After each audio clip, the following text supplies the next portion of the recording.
Hi అండి.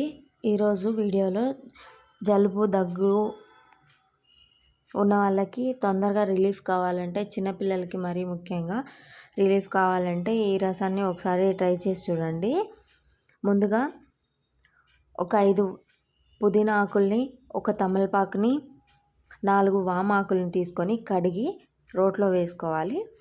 రోట్లో వేసుకొని బాగా మెత్తగా దంచుకోవాలి. దీనిని బాగా దంచుకొని దాని ఆ రసాన్ని మొత్తానికి ఒక గిన్నెలోకి తీసుకోవాలి. చిన్నపిల్లలు ఒక్కరికైతే ఒక 1/2 టేబుల్ స్పూన్ సరిపోతుందండి. ఇది 2 పిల్లలకైనా సరిపోతుంది. దాని రసాన్ని బాగా పిండి అందులో ఒక 1/2 టేబుల్ స్పూన్ హనీని కూడా వేసి ఉదయాన్నే పరగడుపున నైట్ పడుకునే ముందు ఈ రసాన్ని తాపితే తొందరగా రిలీఫ్ ఇస్తుందండి. తప్పకుండా ట్రై చేసి చూడండి, చాలా రిలీఫ్ ఇస్తుంది. Please subscribe to my